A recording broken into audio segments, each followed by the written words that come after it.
You know, the Big Bang is often presented as though it's a done deal, that it's well understood, that the evidence all points inexorably to this whole picture of the past and vast millions of years and so on. The Big Bang is supposedly based on the idea that when we observe the universe around us, we see that the galaxies and stars are all receding from us. Now, if you were to wind that backwards, it looks like it would all condense down into one place, and people can figure out that it would have, 14 or 15 billion years ago, it all exploded, and now what we're seeing is the aftermath. But it turns out that, in fact, the Big Bang fails to explain the observations in a number of very fundamental ways. We are told today we live in a universe that's made up of 96% of stuff we know nothing about. We're told that 4%, the other 4%, which we do know about, so stuff like normal matter, the chairs we're sitting on, the room, the Earth, the solar system, everything we can see is normal matter. The rest is this dark matter and dark energy. Stephen Chu, the energy minister, Obama's energy minister, speaking at an Australian Institute of Physics conference to high school students, says, quote almost, "We know nearly everything we need to know about the universe except for a few small details. What is dark energy and what is dark matter?"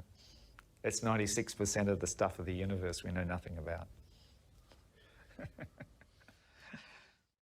Cosmology is not real science in the sense of regular, repeatable, testable science, because cosmology is about a one-off event, supposedly the Big Bang. It happened one-off in the past, we can't repeat it, we've got no other universe to test it with, we've only got this one universe. So really cosmology falls out of the definition of real science.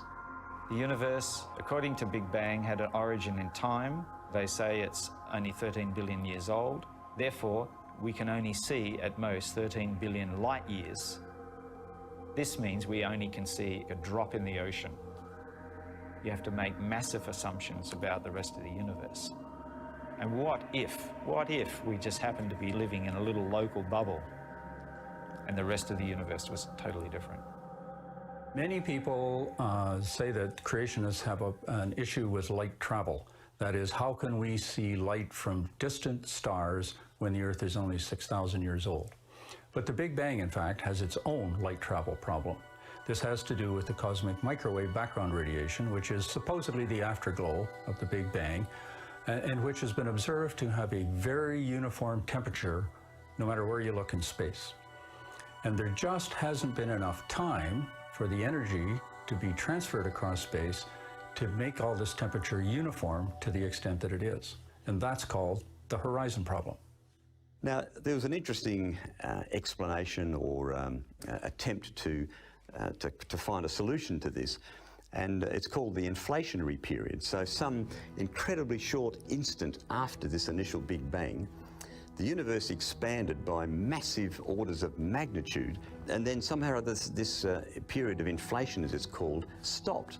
So it starts for no particular reason, and it stops for no particular reason. And by the way, during it, gravity has to work in reverse. So rather than matter being attracted to matter, it has to repel it. And so there's this amazing story is told to try and patch up this glaring problem that the Big Bang has.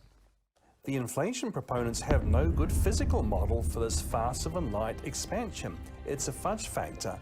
But the Bible teaches several times that God stretched out the heavens. The uniformity of background temperature is consistent with the universe being upheld by a single creator outside time and space. Furthermore, it's not just a God did it explanation. Creationist physicists have developed multiple competing models of this expansion using Einsteinian general relativity.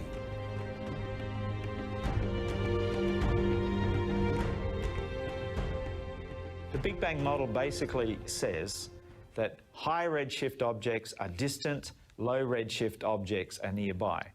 Astronomers like Alton Arp and others have found many, many exceptions to this case where they've found high redshift quasars physically associated with low redshift galaxies.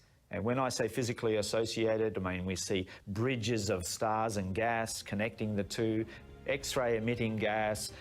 It is one very famous case, NGC 7319, where we find a high redshift quasar in front of an active low redshift spiral galaxy, which should not happen in a Big Bang universe.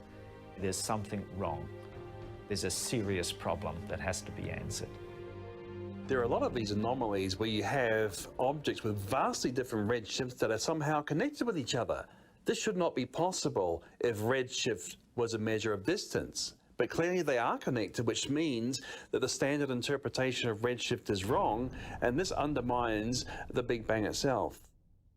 If the theory is the incorrect description of what we observe, when we try to apply it to what we observe, we'll have to make up fictitious entities to make the theory fit. Dark matter is invoked to explain peculiar motion in spiral galaxies and in clusters and so on.